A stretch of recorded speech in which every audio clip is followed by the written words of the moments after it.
ছিল স্টোরে, এখানে কিছু কেমিক্যাল এবং কিছু কাগজপত্র এখানে ছিল। আগুন কিভাবে লেগেছে এটা আসলে তদন্ত করার পরে এটা বোঝা যাবে। তবে আমরা ধারণা করছি যে কোনো শর্ট সার্কিট থেকে এটা লেগে থাকতে পারে।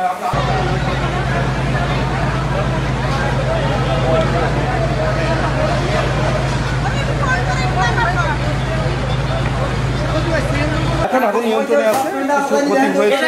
স্টোরটা অনেক বড় জায়গা, একটা অংশে আগুন লেগেছে, বাকি অংশগুলি সবই নিরাপদে আছে। আগুন নিয়ন্ত্রণে এসেছে ফায়ার ব্রিগেড। এখন এই কাগজগুলো আগে সরাও। পানি অত গরম পানি।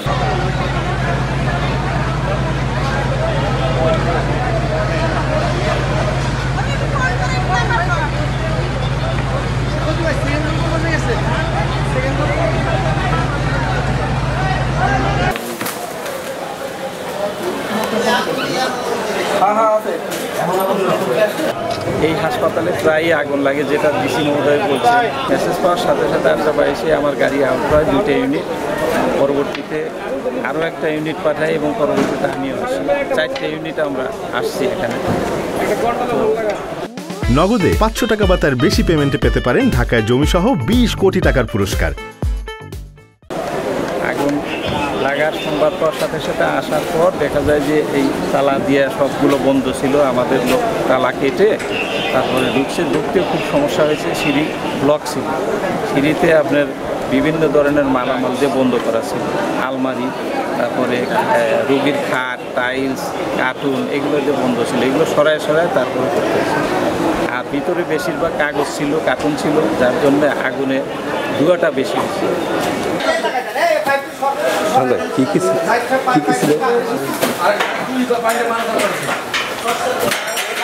এই ধোঁয়া বেশি হওয়ার কারণে আমাদের একটু বেগ পেতে হয়েছে। তবে দ্রুত আমরা আগুন নির্বাপন করায় মূলত বড় ধরনের কোনো ক্ষতি হয়। এই হাসপাতালে প্রায়ই আগুন লাগে, যেটা ডিসি মহোদয় বলছে যে এই 1-1.5 মাসের মধ্যে 3বার আগুন লাগছে। আমি তো বড় আগুনগুলো শুধু ডিসি মহোদয়কে জানাই, কিন্তু ছোটোখাটো আরও লাগছে। মানে এই 1.5 মাসের মধ্যে অন্তত 6টা-7টা আগুন লাগছে। এটা আমরা গত 1-1.5 মাসে 3বার এটা নিয়ে আগুন লাগে। আমরা খুবই আতঙ্কিত এবং আশঙ্কিত, এবং এই আগুন লাগলে আমাদের বিপুল পরিমাণে প্রাণহানির সম্ভাবনা থাকে। আজকে যে আগুনটি লেগেছে স্টোর রুমে, যদিও আমাদের হাসপাতালের মূল যে রুগীরা থাকে ওয়ার্ডে ছড়ায়নি, তবে জায়গাটা খুবই কনজাস্টেড। এখানে পানি দেওয়া, প্রবেশ করা, রাস্তাঘাটগুলো সব বন্ধ ছিল। কিন্তু এবার এটা আসলে আমাদের গুরুত্বপূর্ণ একটা স্টোর, যেটা আমাদের এই 10তলা বিল্ডিংয়ের পূর্ব পাশে 6তলা বিল্ডিংয়ের 2 তলায়, আপনারা জানেন। ওখানে আর স্টোর যেহেতু, সেটা এখানে আসলে বেশ প্রোটেকশনের জন্য তালা দেওয়া থাকে। এবং আপনারা দেখছেন যে ঘটনার সময় ফায়ার সার্ভিস খুব দ্রুততার সাথে সেই তালাগুলো ভেঙেছে।